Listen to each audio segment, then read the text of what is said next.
Shalom, apa kabar semuanya? Seluruh pemirsa di tanah air dimanapun Anda berada, teman-teman tenaga kesehatan yang ada di seluruh pelosok tanah air, dan teman-teman dari komunitas kain dan kebaya Indonesia yang saat ini mungkin sedang ikut juga menikmati tayangan YouTube channel saya, Erna S. Bayu. Baiklah saudara yang terkasih, sebelum kita berbicara lebih dalam lagi tentang cairan otak atau cairan neurotransmitter, kita akan ingatkan saudara untuk like, komen, subscribe, dan share.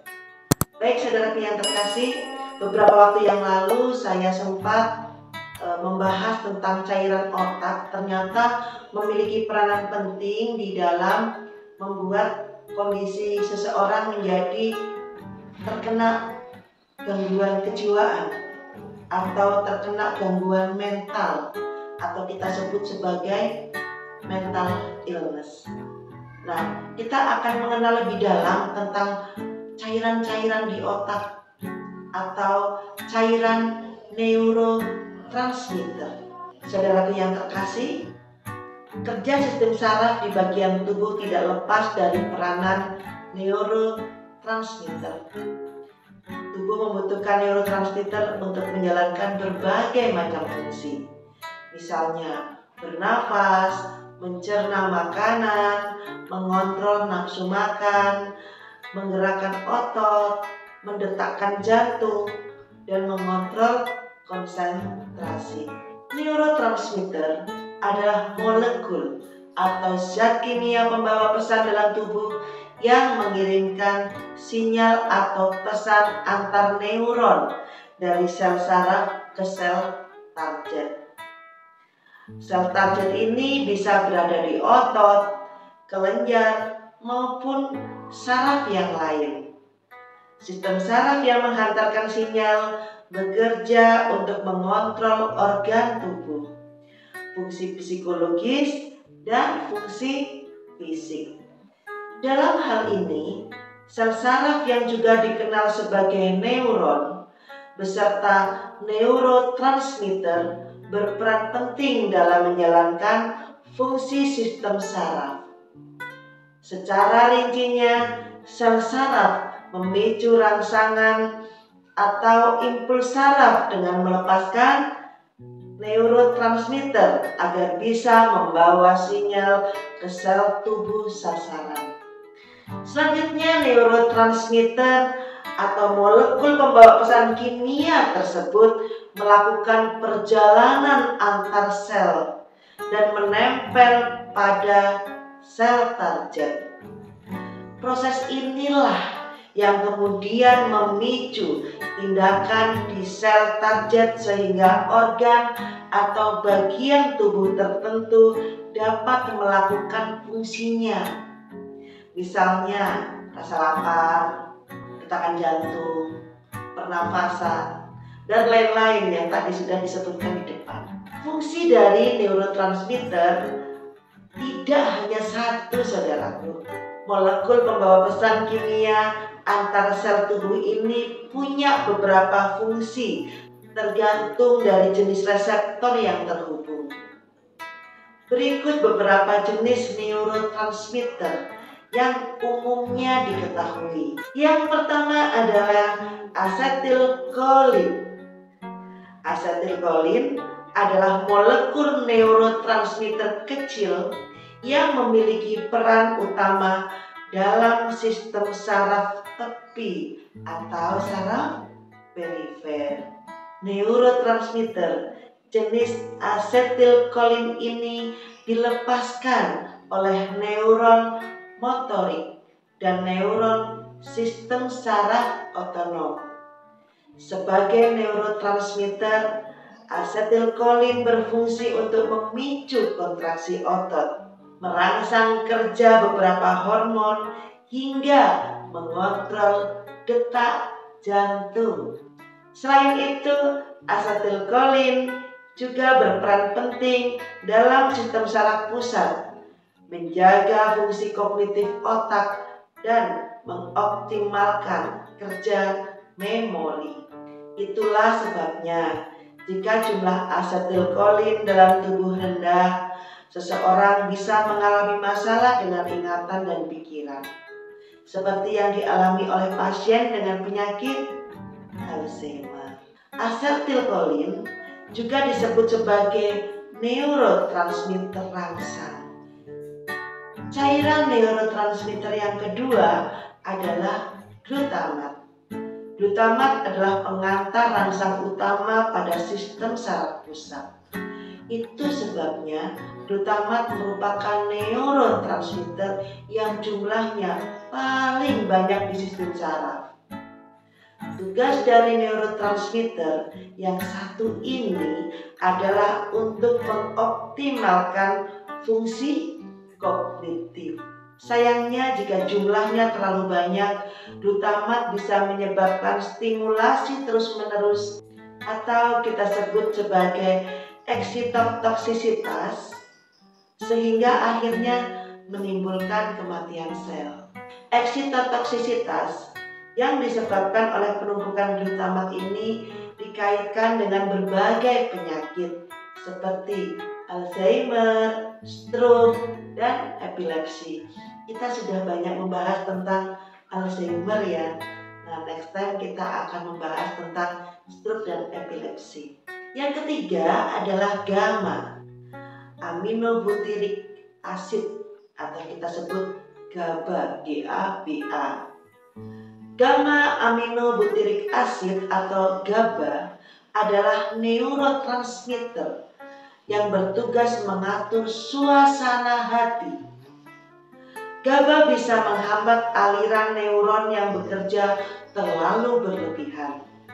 Itulah mengapa bila tingkat GABA rendah, kita bisa mengalami kecemasan, mudah marah, dan gelisah. Sebaliknya, jumlah GABA yang tinggi dapat memberikan efek yang menenangkan bagi tubuh. Jadi, lebih enak kalau jumlah GABA di dalam tubuh kita tinggi ya daripada rendah ya. Karena kecemasan itu nggak enak sekali. Yang keempat adalah dopamin. Nah, ibu-ibu, teman-teman, bapak-bapak, mungkin sudah sering dengar kata dopamin ya.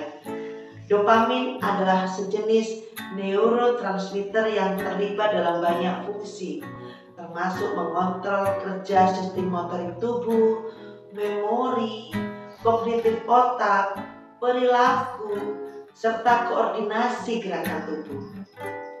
Dopamin kerap dikaitkan dengan rasa senang dan bahagia.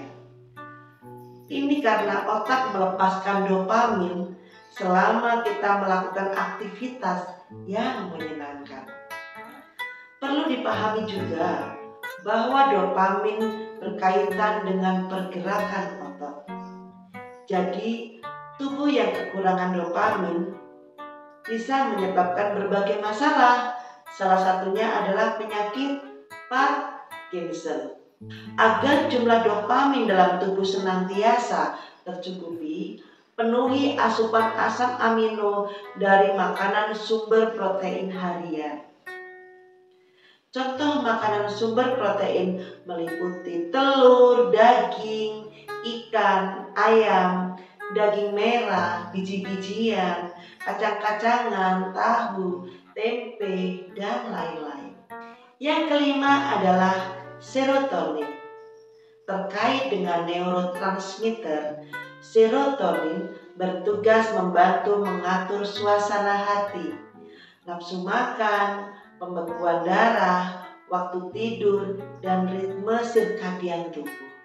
Sirkadian merupakan proses di dalam tubuh yang mengatur waktu tidur dan bangun. Selain itu, serotonin turut berperan dalam depresi dan kecemasan yang kita alami. Yang keenam adalah epinefrin. Epinefrin adalah hormon sekaligus neurotransmitter yang aktif ketika seseorang sedang merasa stres dan takut. Neurotransmitter ini dapat meningkatkan detak jantung, laju pernapasan, dan menyuplai energi bagi otot. Bukan hanya itu, epinefrin mampu membantu otak membuat keputusan cepat saat berhadapan dengan bahaya. Namun di sisi yang lain, jumlah epinefrin bisa meningkat saat kita mengalami stres kronis. Sekarang kita belajar bagaimana cara kerja dari neurotransmitter. Saudaraku yang terkasih, agar neuron atau sel saraf dapat mengirim pesan atau sinyal melalui neurotransmitter, perlu ada komunikasi yang dilakukan dengan bantuan sinapsis. Ketika sinyal atau pesan berjalan melalui neuron hingga mencapai bagian ujungnya, sinyal ini tidak bisa langsung melanjutkan perjalanan ke neuron berikutnya. Sel saraf atau neuron ini harus melepaskan neurotransmitter terlebih dahulu agar bisa membawa pesan melalui sinapsis sampai bisa tiba di neuron atau sel saraf selanjutnya. Neuron yang melepaskan neurotransmitter ini disebut dengan neuron prasinapsis.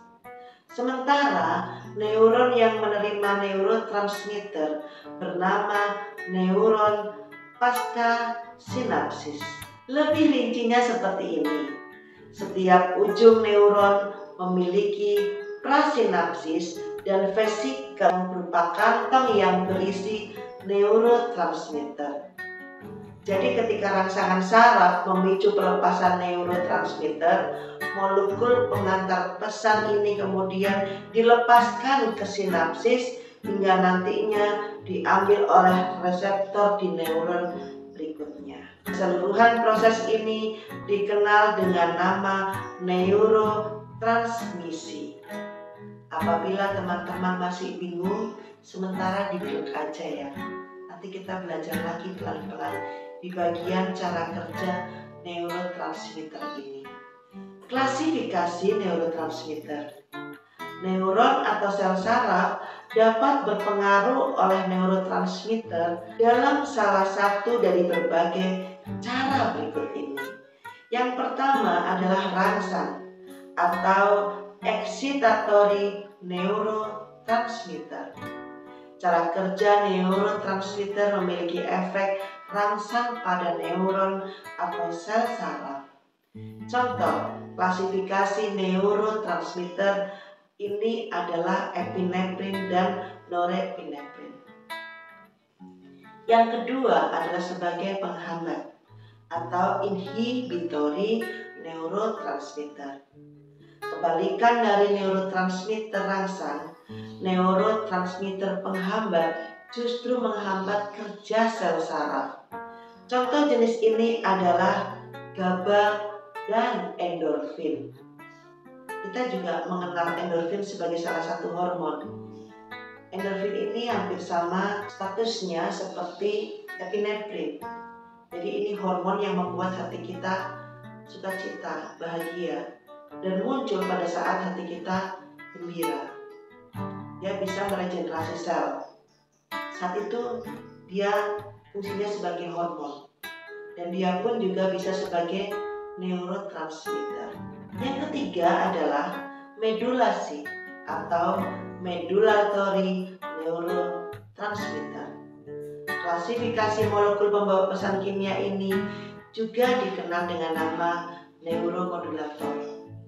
Artinya, neurotransmitter dapat mempengaruhi kerja neuron sekaligus menimbulkan efek bagi molekul pembawa pesan lainnya. Neuromodulator tidak secara langsung mengaktifkan reseptor neuron, melainkan bekerja sama dengan neurotransmitter untuk meningkatkan respon rangsang. Contoh klasifikasi molekul pengantar sinyal adalah serotonin dan dopamin. Setelah membaca mengenai neurotransmitter, kita mungkin bisa mengambil kesimpulan bahwa beberapa molekul pembawa pesan bisa merangsang maupun menghambat sinyal, dan pesan tergantung dari kondisinya. Bisakah kerja neurotransmitter ini tidak tepat? Kerja molekul pembawa pesan tidak selalu benar, saudaraku. Kadang ia bisa kerja salah. Beberapa kesalahan yang mungkin dilakukan neurotransmitter yakni sebagai berikut. Yang pertama, sel saraf atau neuron tidak memproduksi cukup jenis neurotransmitter tertentu. Yang kedua, neurotransmitter diserap kembali terlalu cepat sebelum waktunya. Terlalu banyak neurotransmitter yang dinonaktifkan oleh enzim. Terlalu banyak neurotransmitter yang dilepaskan. Adanya penyakit atau minum obat-obatan tertentu yang bisa untuk menimbulkan efek samping yang berbeda pada tubuh, termasuk untuk mendukung kerja dari neurotransmitter. Itulah sebabnya beberapa penyakit seperti Alzheimer, epilepsi, dan Parkinson berhubungan dengan kekurangan jenis neurotransmitter tertentu. Saudaraku yang terkasih, karena kita sudah belajar tentang cairan neurotransmitter, maka akhirnya kita tahu banyak penyakit yang sifatnya kejiwaan, demensia, seperti Parkinson, Alzheimer, epilepsi kejang-kejang yang biangnya adalah cairan neurotransmitter. Bila Anda mengalami penyakit-penyakit seperti ini di sekitar Anda, bantulah mereka. Jangan biarkan mereka kesusahan, jangan biarkan mereka menderita. Sekarang fasilitas kesehatan sudah lengkap. Bawalah mereka ke rumah sakit, ke dokter untuk berkonsultasi. Terima kasih, Tuhan memberkati.